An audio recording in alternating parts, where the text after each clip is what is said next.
Hello, this is Mandy Arwen from Edmonds, Washington, here to talk to you about angels today. Angels, angels, angels. How many of you believe in angels? I do. I work with them every day.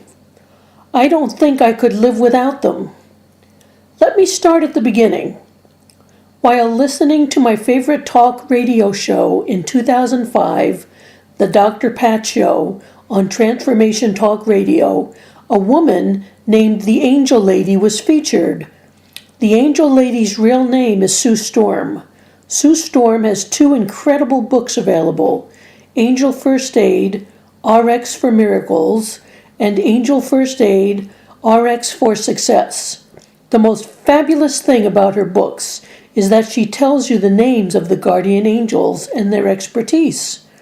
In her book, Angel First Aid, RX for Success, Sue Storm writes, and I quote, "Celestial beings act as messengers of God and were created specifically to provide support, guidance, and protection. Constantly present, they possess boundless energy and desire to be of service to all mankind. Angel specialists have been given a designated area of expertise so people can call upon the angel best suited to handle each situation." Sue Storm, the Angel Lady, was featured on the Dr. Pat Show every Monday back in 2005 when I was listening regularly. Here's what would happen. Dr. Pat would introduce Sue Storm. The phone lines would flood, and eager people would call in asking for their guardian angels' names and a personal message. Sue would give them their guardian angel names and their personal message, and the caller would swoon and become so excited and inspired. So one Monday I called in. I made it onto the show, and the Angel Lady gave me my angels' names. Now, there are many different theories and viewpoints on the angelic realm. I think there are as many theories on angels as there are psychics and spiritual teachers. Sue Storm believes each of us are born with two guardian angels and an archangel who stay with us for life. They are chosen for us before we are born. Sue's books detail the names of 105 guardian angels and archangels and what their function is in our lives. So I received my angels' names. My first angel is Rachel. Rachel is the angel of inspiration. And as soon as she said it, I knew it was true. I am always inspired with great ideas, great projects, and I have the ability to inspire my students and clients. Rachel enhances my ability to inspire others and be inspired myself. I call on Rachel every day. My second angel is Joseph, and Sue Storm said he was screaming at her to be introduced to me. He was so excited and eager. Joseph is the angel of joy and enthusiasm. As soon as she said it, I knew it was true. I am always enthusiastic about my projects and my teaching.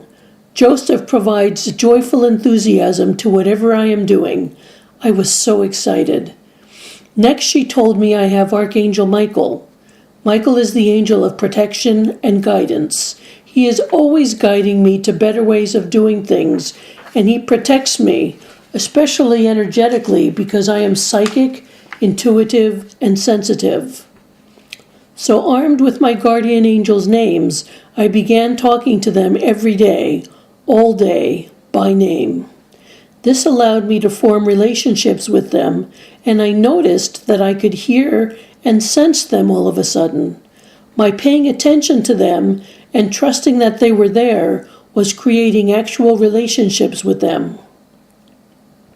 Soon, all I wanted to do with my life was give other people their guardian angels' names so they could have the same exciting experiences I was having.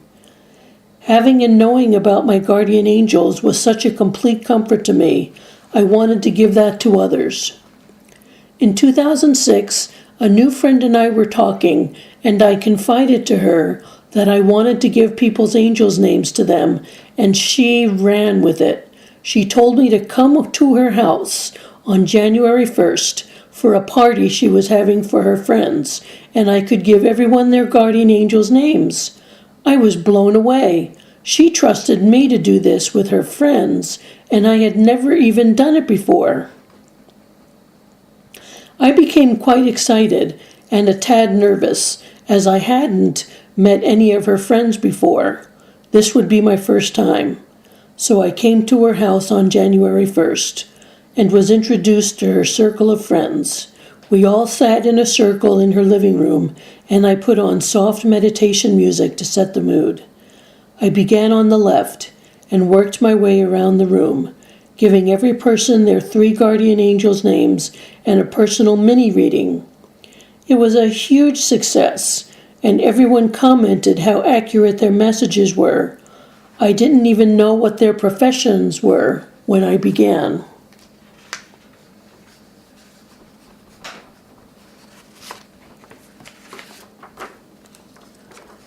That is how I began giving readings, and all thanks to my girlfriend who had more faith in me than I had in myself. I've enjoyed giving out people's angels' names and messages ever since, only now it is part of my career and divine life purpose. So this is my reality. There are angels, and I interact with them all throughout my day, every day. We each have 3 angels born to us, 2 angels, and an archangel, and we are able to call upon many more to join our team. I don't claim to have the one and only truth, though. Kyle Gray has his own very different experiences and reality with angels, and I am certain that he is also right. Radley Valentine has his own reality with the angelic realm, and I am sure that he is also right. There are many different theories, viewpoints, and realities, and I think we are all right. We each have unique experiences, and I think God wants it this way. By the way, how many archangels are there? Sue Storm says that there are 4 guardian angels that are archangels: Michael, Gabriel, Raphael, and Juriel. I have heard a larger number from other spiritual teachers, but the other angels they mention are never referred to as guardian angels. I work with mainly 6 archangels: Michael for guidance and protection, Gabriel for communication, writing, and creativity, Raphael for healing, Uriel for spiritual understanding, Jophiel for beauty and beautiful thoughts, and Shamuel for unconditional love. When I was teaching choir and orchestra at a nearby junior high school, I learned about Perry, the angel of music. I immediately called upon him to help in my classroom to improve my students' playing. Immediately the students improved. The choir took on an angelic sound, and the orchestra took on an ethereal quality. I could actually see one angel standing behind each orchestra student, helping them play their best and absorb the teaching I was giving them. Perry also helped me become a better music teacher, conductor, and director. The entire program just, bam, became much more pleasing, mature, successful, and musical. Changing the subject, it is so wonderful and important to send angels to other people to help them. You know those few people who irritate you? They need angels the most. Send them legions of angels, and you will notice a difference. Send them angels with love, not bitterness. Send angels with your kids to school, your family members, your spouse on their way to work, to the cranky waitress, to the ambulance that flies by when you're on the road. Send angels to absolutely everyone. If you are having a conflict with someone, talk to their guardian angel. lovingly about the problem and ask them to work on it for you and with you. If you are really struggling with someone in your life, say your child, spouse, parent, teacher, boss, or coworker, call upon the ministry of angels who handle these sorts of problems. I called upon the ministry of angels myself just a few months ago. I was in the process of self-publishing my book, Golden Nuggets, Your Guide to Practical Spirituality. One of my family members got very verbally intrusive about the way I was going about the publishing process. Even though everything was going smoothly and in a timely fashion, this person just wouldn't let up. I immediately called upon the ministry of angels to intervene and bring about harmonious and loving results. I also used the pink healing rose, but that is a concept for another podcast.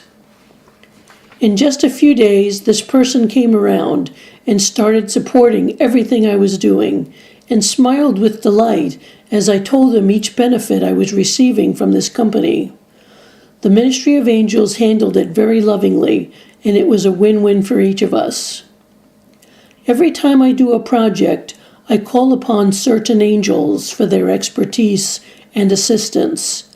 I bought Sue Storm's 2 books and studied the names of the different angels, so I have their names at my disposal.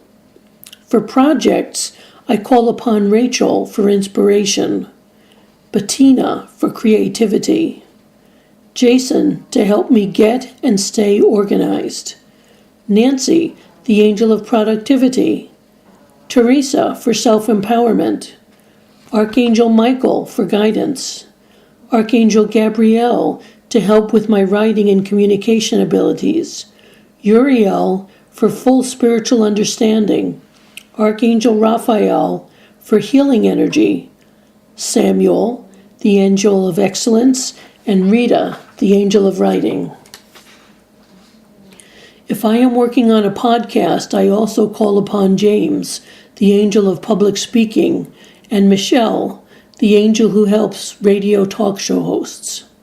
If I am writing a teaching curriculum, I also call on Jacob, the angel of education. If I am having a stressful day, I call upon William, the angel of peace, Lois, the angel of clarity, Tara, the angel of unconditional love, Lorena, the angel who brings divine grace, Blake for comfort, and Barry for more strength. You have to be calm, quiet, and peaceful in order to sense an angel's presence and assistance. They are subtle and gentle.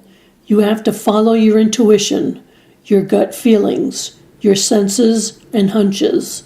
This is how angels work, through your intuition.